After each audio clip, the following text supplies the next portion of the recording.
नमस्कार. आज आपण सूर्यकांत जराफ यांच्या आम्हालाही हवाय मोबाईल या पाठातल्या एका भागावर जरा बोलणार आहोत.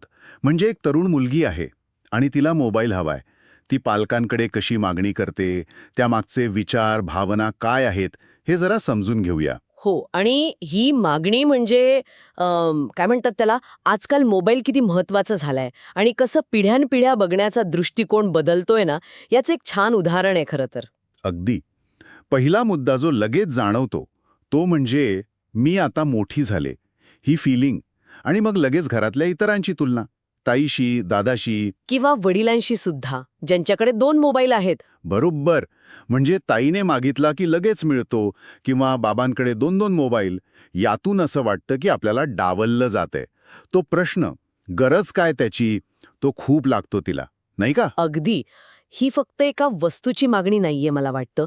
कुटुंबात समान वागणूक मिळावी, आपलं वाढलेलं वय, आपलं एक स्वतंत्र अस्तित्व आहे, याची दखल घ्यावी, ही एक किशोरवयीन मुलांची खूप स्वाभाविक इच्छा असते.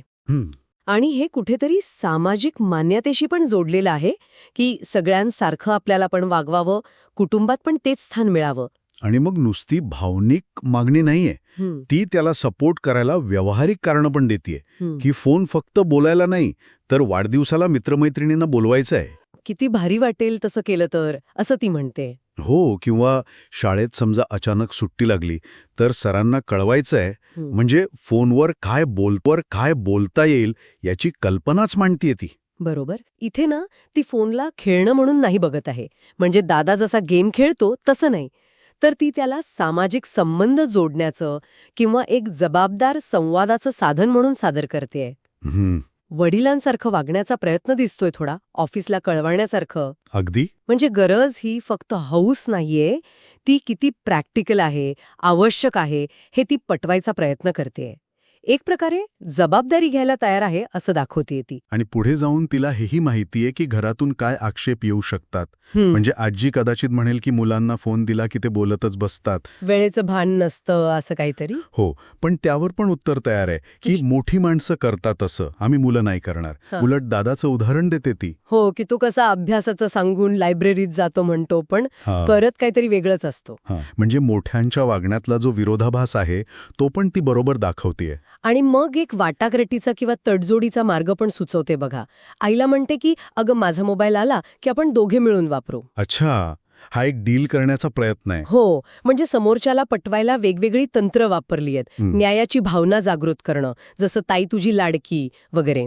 मग जबाबदारीनं वागण्याचं आश्वासन देणं, संभाव्य टीकेला आगीच उत्तर देणं. अगदी.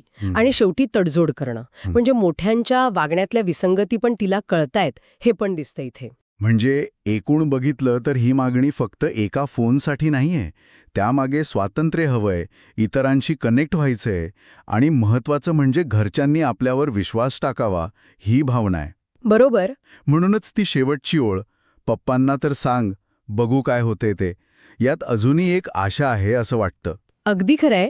हा सगळा संवाद आपल्याला एका महत्वाच्या गोष्टीकडे लक्ष वेधायला लावतो, की कुटुंबात जेव्हा एखादं नवीन तंत्रज्ञान येतं तेव्हा ते फक्त एक वस्तू म्हणून येत नाही, ते घरातले नातेसंबंध, अधिकार वाटप, न्यायाची कल्पना, पिढ्यांमधला विश्वास या सगळ्यावर परिणाम करतं. त्यामुळे विचार करण्यासारखा मुद्दा हा आहे की ही मागणी तंत्रज्ञानाच्या निमित्ताने पुढे आली असली तरी ती कुटुंबातल्या बदलत्या समीकरणांबद्दल आणि पिढ्यांमधल्या संवादाच्या गरजेबद्दल आपल्याला आणखी काय सांगून जाते यावर विचार करायला हवा.